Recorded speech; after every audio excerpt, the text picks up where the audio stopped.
Police SI परीक्षा दुर्नीति प्रसंग में बड़ कार्यानुष्ठान लुकआउट सर्कुलर जारी कला क्राइमब्रांच। फेरार अभियुक्तों विरोध में जारी है सर्कुलर। क्राइमब्रांच पक्षर गठित स्वतंत्र टीम राज्य बाहर चढ़ाऊ जारी रही। झारखंड और बिहार में चली ओडिशा क्राइमब्रांच चढ़ाऊ। यह 10 अभियुक्तों अकाउंट को फ्रीज करिछि क्राइमब्रांच। शंकर पृष्टि और मुन्ना महांती समेत 10 जन अकाउंट फ्रीज होइछि। अधिक सूचना पाई जोनल हेड विभूति साहू आम सहित जोड़ी होइछंती।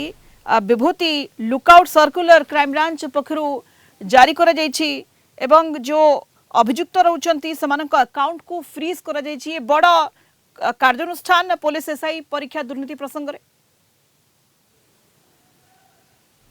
निश्चित रूपे सन्निहित यदि देखिए एसआई नियुक्ति दुर्नीति रे गोटे बड़ कार्यानुष्ठान ओडिशा क्राइमब्रांच नहीं।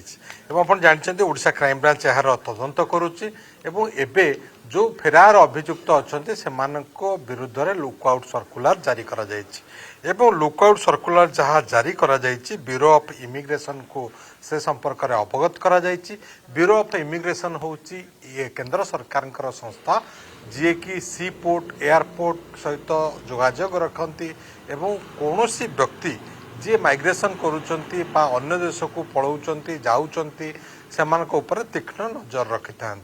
तेणु जितेबाला ये जो अभियुक्त माने जो माने फेरार अच्छा गिरफ होना एवं एसआई महादुर्नीति रे सेमाने संपृक्त सेमानकु किभली तुरंत गिरफ करा जाय परिबो।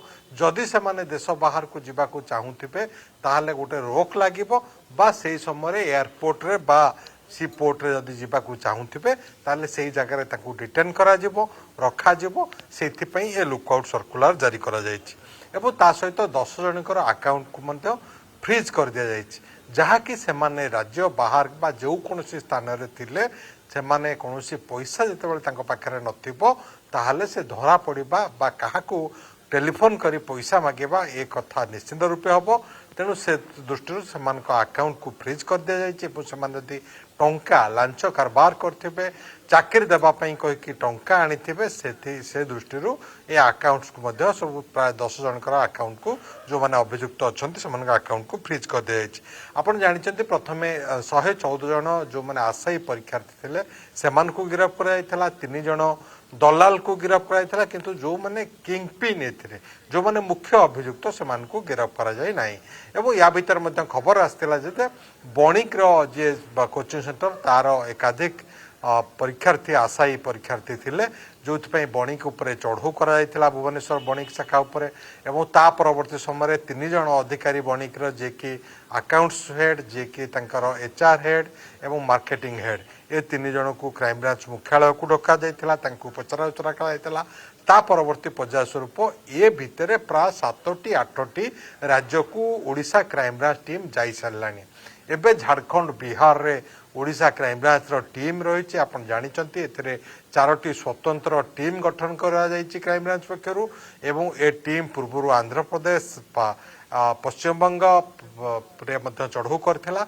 प्राय 7-8टी राज्य रे टीम वर्तमान भितर पैंतरा माई सारलाणी। कौन स्थान रे कौन राज्य रे जी अभियुक्त भी रुहंतु तांकु तुरंत गिरफ करिया पई ओडिशा क्राइमब्रांच तार उद्यम जारी रखी। ओडिशा क्राइमब्रांच ए निश्चिंत सफल हम कहीं ये जो एसआई परीक्षा महादुर्नीति जो 117 जन को गिरफ करा सरी। तेणु लुकआउट सर्कुलर जो जारी करा जाउछि ता अर्थ ये ब्यूरो ऑफ इमिग्रेशन को ए संपर्क में क्राइमब्रांच जन सारी लुकआउट सर्कुलर को लेकिन जो अवगत कर सारी। तेणु देश बाहर को कौन अभियुक्त जीवा संभवपर कथा नुह एवं लुकआउट सर्कुलर से दृष्टि ओडिशा क्राइमब्रांच जारी कर सारी। प्राय 10 जन अभियुक्त अकाउंट को फ्रीज कर दिया जायछि। झारखंड बिहार रे एबे टीम अच्छी एवं या भितर प्राय 7-8 राज्य रे पंजा मारी साराणी ओडिशा क्राइमब्रांच एवं उद्यम जारी रखी क्राइमब्रांच टीम जे अन्य जो अभियुक्त माने फेरार अच्छा से किभली तुरंत गिरफ्तारी करा जाई परिबो। सुनीता निहाती भाव फेरार अभियुक्तों को धरिबा पई एवं किभली सेमानकु गिरफ करा जिवो क्राइमब्रांच तनाघना जारी रखिछि। धन्यवाद आपनकु हम जोनल हेड विभूति साहू आम सहित लाइव जोड़ी होइतिले अधिक सूचना दोथिले संपर्क।